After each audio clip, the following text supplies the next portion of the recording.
বঙ্গ বিজেপির এক্স হ্যান্ডেলে পোস্ট করা মা শারদার ব্যঙ্গচিত্র ঘিরে তোলপাড় রাজ্য রাজনীতি। এই ঘটনায় বিজেপির আইটি সেলের প্রধান অমিত মালব্যর ক্ষমা চাওয়ার দাবি তুলে তীব্র সমালোচনা করেছে তৃণমূল পোস্টে সোশ্যাল মিডিয়া থেকে সরিয়ে নেওয়ারও দাবি জানিয়েছে। তৃণমূলের তরফে সোশ্যাল মিডিয়ায় লেখা হয়েছে, শারদা কাণ্ডে অভিযুক্ত শুভেন্দু অধিকারী এবং তার দুর্নীতিগ্রস্ত অশিক্ষিত বিজেপি ছাড়া আর কে শ্রী শ্রী মা শারদাকে অসম্মান করতে পারে। বিজেপিতে আমাদের মনীষীদের অপমান করার ধারাবাহিক রীতি চলেই যাচ্ছে, লজ্জা শেষ নেই। এক্স হ্যান্ডেলে এই পোস্ট ঘিরে বিজেপির অন্দরেই শোনা যাচ্ছে দুই মত। মা শারদা দেবীকে নিয়ে যেভাবে প্রকাশ্যে তারা একটি টুইট করেছেন তা আমাদের অবাক করে দিয়েছে। মা শারদাকে নিয়ে সঙ্গে আমাদের নেতৃত্বের কিছু নাম নিয়ে যে নক্কারজনক ঘটনা ঘটাচ্ছেন, এটা আর কতদিন চলবে? ভারতীয় জনতা পার্টি একটু ভদ্র হতে শিখতে হবে তো, এবং নিজেদের স্বার্থ চরিতার্থ করতে এবারে মা শারদাকেও ছাড়বেন না, কাউকেই ছাড়বেন না, শুধু নিজেরাই এই ধরনের আচরণ করে যাবেন।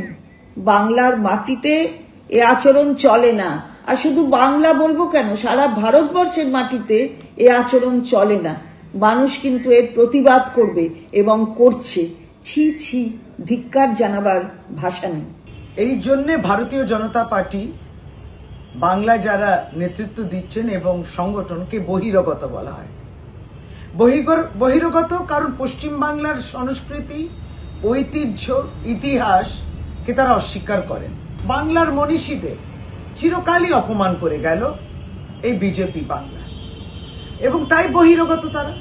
কিন্তু আজকে আমরা দেখলাম এক্স হ্যান্ডেলে বিজেপি বেঙ্গল তারা মা শারদাকেও ছাড়লেন না, মাকেও শ্রী শ্রী মাকেও টেনে এনে তারা একটা কার্টুন, একটা ক্যারিকেচার করলেন। এটা ক্ষমাযোগ্য নয়, এবং এটা আমরা মানতে পারছি না। আমরা মাকে আমরা প্রার্থনা করি, মায়ের উপরে আমাদের অনেক আস্থা। এবার আমাদের ধর্মীয় আস্থার উপরে প্রহার করছে বিজেপি, এবং তাদের ঔদ্ধত্য এতদূর যে তারা এইগুলো করছেন এবং তোয়াক্কা করছেন না। এই জমিদারি যে আচরণটা, এটা বাংলায় চলতে পারে না। আপনারা প্রতিনিয়ত বাংলাকে এরকম অপমান করতে পারেন না, আমরা ধিক্কার জানাই। আর এটা ক্ষমাযোগ্য নয়, বাংলার মানুষ আপনাকে ক্ষমা করবে না। বঙ্গ বিজেপির এক্স হ্যান্ডেলে পোস্ট করা মা শারদার ব্যঙ্গচিত্র ঘিরে তোলপাড় রাজ্য রাজনীতি। এই ঘটনায় বিজেপির আইটি সেলের প্রধান অমিত মালব্যর ক্ষমা চাওয়ার দাবি তুলে তীব্র সমালোচনা করেছে তৃণমূল পোস্টে সোশ্যাল মিডিয়া থেকে সরিয়ে নেওয়ারও দাবি জানিয়েছে।